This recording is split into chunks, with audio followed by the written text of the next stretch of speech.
Alors, si tout va bien, on va passer à un autre objet. Cet objet-ci, qui date de 1440 et qui est ce qu'on appelle l'Annonciation Martelli, puisque cette annonciation est conservée, c'est une tempéra sur bois, une détrempe sur bois, pardonnez-moi, qui est conservée dans la chapelle Martelli, dans la basilique San Lorenzo à Florence. Cet objet, c'est ça. Alors, 1440.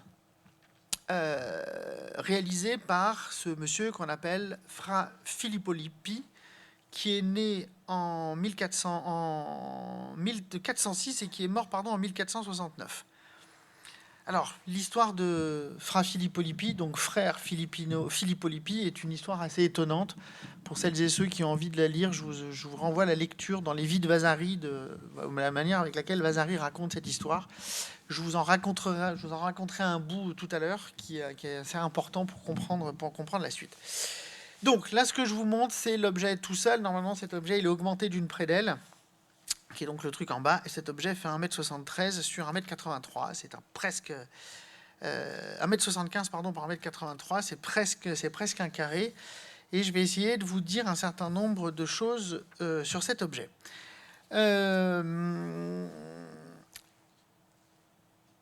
Cet objet, il est important pour une chose, pour un truc qui est notoire dans l'histoire de l'art, c'est qu'on considère que cet objet de Filippo Lippi, que cet objet désigne très techniquement l'entrée dans ce qu'on appelle la Renaissance.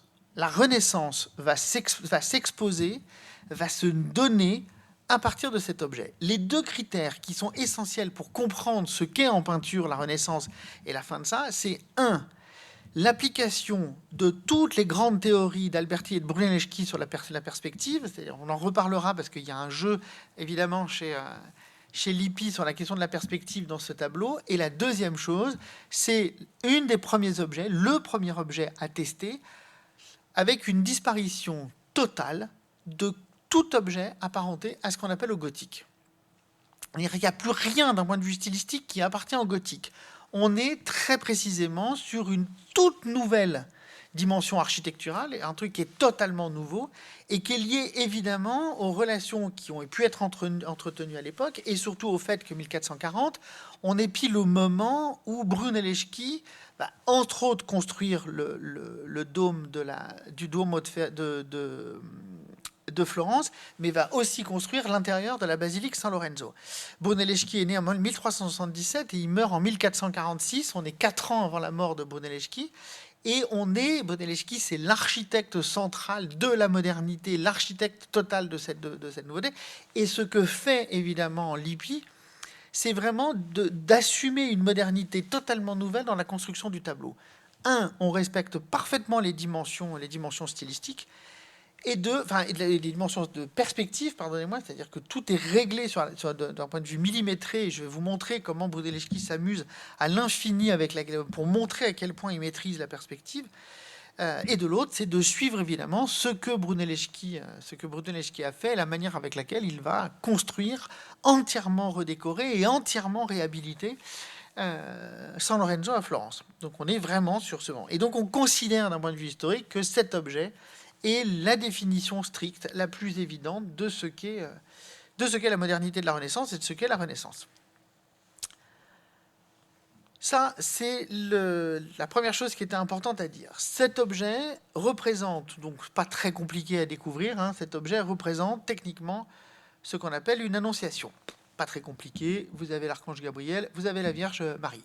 La nouveauté fondatrice de cet objet, c'est que Lippi va dédoubler la scène, et en dédoublant la scène, il va utiliser la moitié de son tableau pour faire quelque chose de totalement annexe et de totalement superfétatoire. C'est-à-dire d'utiliser cette partie gauche pour mettre 2 anges qui n'apparaissent nulle part. On ne sait pas pourquoi ces 2 anges sont là. 2 anges qui ont une étrange manière, dont un de nous regarder avec un petit air un peu snob. Et évidemment de produire une adresse très particulière. Alors ça aussi, c'est un des éléments de la modernité, c'est de produire cette adresse dans cette question du regard.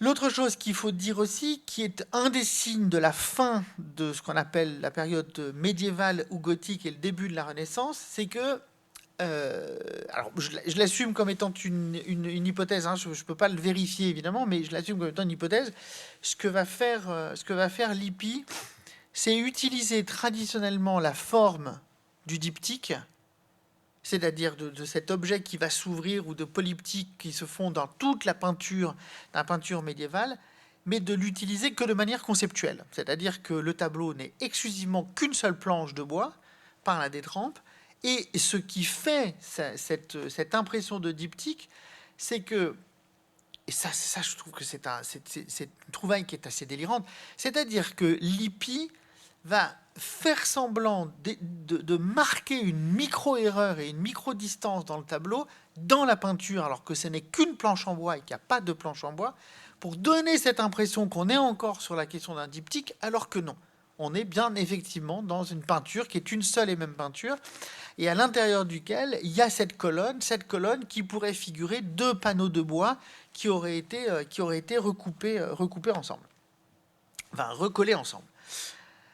Alors, ça, c'est la première chose. Première trouvaille délirante. Et donc, il va le marquer, hein, puisqu'on voit la différence. Lippi peint dans le tableau la différence c'est comme de cette colonne qui est divisée en deux, comme si c'était deux planches de bois qui sont faites. Donc ça, c'est la première trouvaille. Cette première trouvaille, elle est étonnante parce qu'elle ouvre un champ spéculatif assez dingue. Ce qui lui permet, en deuxième trouvaille, d'avoir deux scènes. La scène de droite qui est consacrée à l'Annonciation, la scène de gauche qui est consacrée à totalement autre chose, qui est une scène qui ne rentre pas dans l'histoire, mais qui est une scène qui permet de construire une adresse et de construire une relation avec le spectateur. La troisième chose que ça lui permet, et ça c'est une trouvaille que je trouve absolument géniale, c'est que habituellement, on le sait depuis au moins Ambrogio Lorenzetti, c'est que la colonne qui est figurée dans les Annonciations, la colonne représente le Saint-Esprit. Donc vous vous dites, bah voilà, trop mignon, il utilise ça, c'est la question du diptyque, et la colonne c'est le Saint-Esprit. Et bien évidemment non, parce que Filippo Lippi est beaucoup plus intelligent que cette question-là, et Filippo va réussir à faire ça. Alors ça, c'est quand même une trouvaille que je trouve absolument démentielle dans cette chose, c'est que si on regarde bien, c'est-à-dire si on suit ce que nous indique la perspective et ce que nous indique la ligne de fuite, la perspective nous indique que le point de fuite du tableau est ici, à cet endroit, c'est-à-dire absolument pas au centre du tableau sur la colonne. Le point de fuite, il est à cet endroit, c'est-à-dire qu'il jouxte cette espèce, enfin pas cette espèce, c'est-à-dire cette treille, c'est-à-dire qu'il jouxte ce qu'on appelle un hortus conclusus, c'est-à-dire ce jardin clos qui représente l'intériorité de la Vierge. Et donc, le point de fuite, il tombe ici, ce qui veut dire que le vrai centre du tableau est à cet endroit. Okay, donc, ça veut dire que le vrai centre du tableau n'est pas ici, il est ici, le centre du tableau. Et donc, ce qui veut dire que s'il y a une colonne qui représente le Saint-Esprit, elle ne peut donc pas être ici, elle va être ailleurs. Et la trouvaille de Filippo Lippi, c'est de fabriquer pour votre regard une autre ligne qui est indiquée par le cyprès qui est ici, et qui fait que ici aussi, là encore, vous avez cette gouttière qu'on va retrouver dans toute l'histoire de l'art et dans toute l'histoire des Annonciations, cette gouttière qui est donc la représentation conceptuelle et non imagée du Saint-Esprit. Et donc, il est ici. Et donc, à partir de ça, il va pouvoir développer son tableau qui va s'inscrire dans ce premier carré qui est au centre de la représentation, qui est un carré qui semble être celui qui est vrai. Sauf qu'évidemment, j'ai mal mis et que j'aurais dû vous mettre un autre truc. Que si, en fait, là, le carré que j'ai posé, en fait, c'est le carré qui suit le centre du tableau avec la colonne. Si vous refaites un autre tableau qui est posé ici, c'est-à-dire à partir de cette colonne virtuelle qui est posée à cet endroit, vous obtenez un autre carré qui, cette fois-ci, inclut totalement la scène de l'Annonciation. Donc ça veut dire que vous avez deux espaces de scène. Vous avez un espace qui est dans un autre lieu, qui n'est pas un lieu métaphysique, qui n'est pas un lieu du religieux, qui n'est pas un lieu de la représentation d'une annonciation, qui est un lieu qui est centré sur un paysage, sur cet extraordinaire bâtiment orange du fond, sur une perspective, sur quelque chose qui est une contemplation du monde, mais qui n'est pas une contemplation métaphysique. Si vous suivez la colonne virtuelle qui est posée, dans ce cas-là, vous produisez un autre carré à partir duquel vous allez vous centrer sur la question de la représentation de l'annonciation. Annonciation qui est toujours à peu près la même, hein, qui est une annonciation tout à fait académique. Dans l'annonciation, on a toujours deux, hein. Vous avez soit ce qu'on appelle l'incuietatio, soit vous avez ce qu'on appelle l'acceptatio. Ici, on est dans la première phase. Donc ça, c'est évidemment le récit de Luc.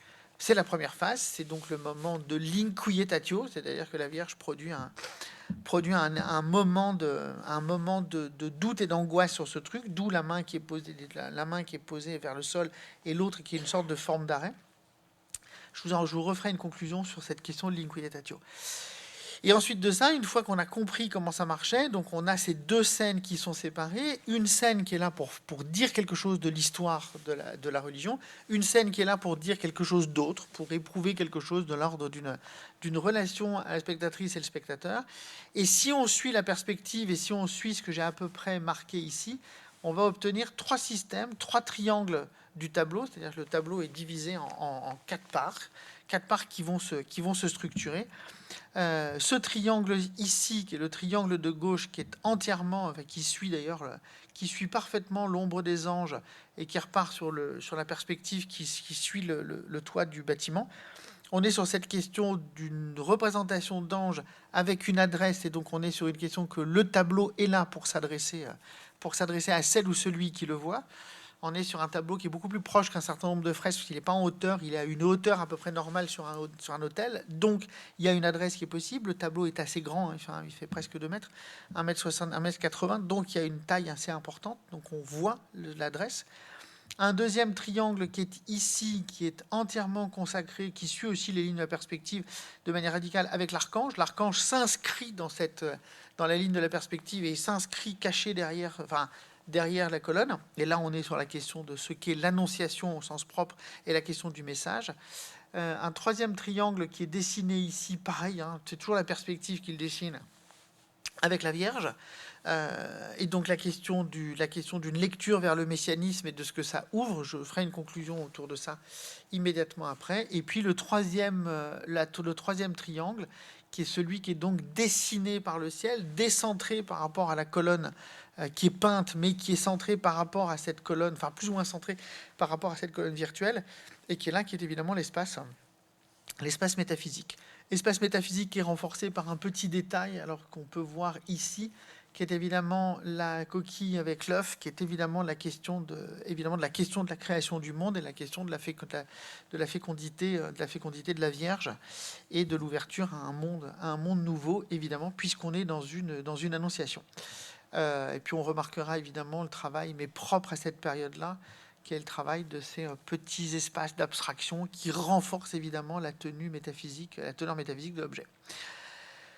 Donc voilà, tout ça, ça tient, tout ça, ça fait cet objet, qui est cette annonciation, qui est une annonciation décentrée au sens propre, puisqu'elle est étonnamment, évidemment, qui produit qui est là aussi le syndrome de cette immense modernité, puisque ça produit cet objet qui vous oblige, vous, à poser un regard à un autre endroit et qui vous oblige à poser un regard à la fois sur un problème structurel de perspective et à la fois sur une teneur symbolique, qui est une teneur symbolique qui est celui du ciel, qui est celui de l'ortus conclusus, qui est celui de cette structure à l'intérieur duquel l'ensemble de la représentation va se faire.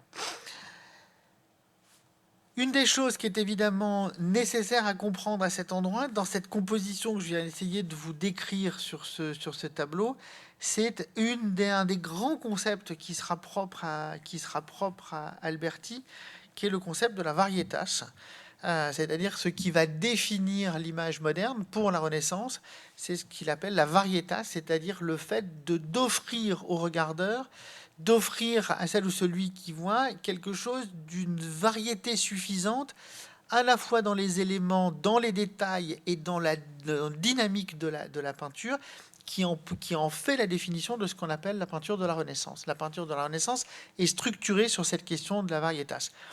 Qu'on peut voir aussi, c'est ce que j'ai essayé de vous montrer d'ailleurs chez Ghirlandaio. Ghirlandaio, c'est 46 ans après celle-ci, mais on est encore dans ça, alors que quand on passe chez Andrea del Sarto, on passe à un autre niveau, c'est plus la varietas qui importe, c'est autre chose. C'est un rapport beaucoup plus conceptuel à la peinture et la structuration de l'image. Là, on est encore techniquement sur ce qui fonde l'idée pour la Renaissance de ce qu'on appelle, enfin de ce qu'on va appeler la peinture de la Renaissance, qui est inclus sur cette question de la varietas. D'où la composition qui est nécessaire pour démultiplier au maximum la variété. Donc vous avez ça à l'infini, hein. Vous avez encore ici d'autres coupoles et ça ne cesse à l'infini. Et pour finir, je conclurai en rassemblant les 3 valeurs symboliques centrales de cet objet. La première valeur symbolique qui est posée comme lecture par le point de fuite, puisque le point de fuite s'arrête sur la treille, s'arrête à cet endroit du tableau, c'est-à-dire qui est en fait l'endroit le plus intime et le plus profondément intime du tableau, qui est cette partie-là, puisque le point de fuite s'arrête très précisément ici, vraiment à l'odeur de la treille, c'est-à-dire là où on fait pousser du vin, mais qui est à la fois dans ce jardin, hortus conclusus, c'est le jardin de Sambre, qui est le lieu de l'intimité le plus absolue, et le lieu de la production humaine, et le lieu de la réalisation. Et donc tout le centre du tableau se fait autour de ça, se fait autour de ce jardin clos, qui est à la fois la lecture de l'espace intime de l'être et de la Vierge, et à la fois là où le peintre va développer l'originalité et la variétas la plus grande, jusqu'à cette forme absolument incroyable, enfin moi je trouve totalement incroyable, de cette église, mais qui pourrait aussi être autre chose qu'une église, mais en tout cas de ce bâtiment qui est peint en orange, qui est une sorte de chose étrange qui vous oblige évidemment, puisque c'est là la trouvaille du peintre, c'est que le orange, c'est ça qui vous appelle en fait à regarder à l'endroit où est le point de fuite. Donc ça, c'est le premier élément extrêmement important, la première valeur de ce tableau. Première valeur symbolique de ce tableau. La deuxième valeur symbolique de ce tableau, c'est que si on rassemble l'ensemble des structures de la composition du tableau, donc sur la séparation entre ces deux choses, c'est-à-dire à la fois ce tableau qui vous invite par le regard de ce personnage qui vous invite à une relation directe et comme adresse, et de l'autre côté, donc de ce côté posé vraiment à l'extrémité du tableau, ces 2 grands enjeux qui font le centre symbolique du tableau, qui est à la fois ce que j'ai dit tout à l'heure, la question de l'inquiettatio, et à côté de l'inquiettatio qui est quand même marqué pour que l'élément symbolique soit d'une force absolue, la question de la lectio. C'est-à-dire ces 2 valeurs qui font la dimension symbolique de la lecture de ce tableau, c'est-à-dire de cette inquiétude et de la nécessité d'une lecture du monde, puisque le lutrin est suffisamment précis, on y voit le livre, on y voit tous les éléments nécessaires, tous les éléments qui permettent de tenir les pages, les plombs qui permettent de tenir pour éviter que le livre... Donc on est sur vraiment un truc extrêmement précis et extrêmement précieux pour la question de la lecture. Donc l'ensemble du tableau se structure autour de cette question d'une inquiettatio et d'une lectio. Alors que la structure, elle est faite. Et dernier élément pour le faire, qui est mon élément préféré évidemment dans ce tableau, qui est cette chose absolument dingue, qui est ce travail que Lippi va faire, qui est un travail étonnant, où Lippi va venir creuser la margelle du bas, c'est-à-dire il va venir creuser ce qui fait à la fois architecture et ce qui fait cadre dans le tableau, et il va le creuser pour y mettre un objet qui est à la fois la démonstration de son génie technique, exactement ce que j'ai dit, ce que fera Ghirlandaio dans la scène où il démultipliera des vases qui sont exactement les mêmes pour montrer à quel point il maîtrise les reflets, etc. Et donc, cet objet, il a 3 rôles. Le premier rôle, c'est celui d'indiquer la puissance technique du peintre. Lippi maîtrise parfaitement la distorsion de l'eau avec le verre, et particulièrement parce que ce sont des carafes avec un fond qui remonte. Et donc, il est parfaitement capable de maîtriser ça. Donc, on a plein de petits reflets qu'ils sont. La deuxième chose, c'est qu'évidemment, dans les Annonciations, ces objets représentent toujours et systématiquement la virginité de la Vierge, puisque la lumière pénètre la carafe sans en perturber le contenu, c'est-à-dire sans casser le contenu. C'est cette question, c'est la lumière rentre, traverse l'objet, mais elle le traverse sans casser l'objet et sans perturber le contenu, qui est toujours la définition toujours la symbolisation de la virginité de la Vierge. Mais parce que Lippi est un génie et que cette chose avait été faite, je vous l'avais déjà montré dans un truc quand j'avais fait un Filiconi sur Piero della Francesca, donc on est un peu après, on est 40 ans aussi après, mais le coup de génie de Lippi à cet endroit, c'est évidemment d'avoir dessiné avec une empreinte extrêmement forte l'ombre de la carafe. Et l'ombre de la carafe, c'est la matérialité de la Vierge, donc la question de l'humanité matérielle. Et donc vous avez ce tableau qui est assez étonnant parce que c'est à la fois la définition même de ce qu'est la Renaissance, c'est quasiment le talisman de la Renaissance aux endroits, puisque tout est inscrit à cet endroit-là, et qu'en même temps cet objet, il est étonnamment conceptuel, parce qu'en fait sur la question de des structures symboliques, eh ben, les choses s'enchassent d'une manière assez particulière, à la fois par le décentrement du point de fuite, et donc qui change totalement la structure du tableau, à la fois par cette tension sur la question de cette inquiétude et de la lecture, et enfin sur cette question qui est que le symbole de la virginité de la Vierge marque et produit une ombre suffisamment importante, suffisamment claire, pour comprendre effectivement la question de cette matérialité structurelle nécessaire de la Vierge et de la chrétienté, donc, et de la matérialité, enfin, et la question de l'humanité matérielle. Voilà pour Filippo Lippi.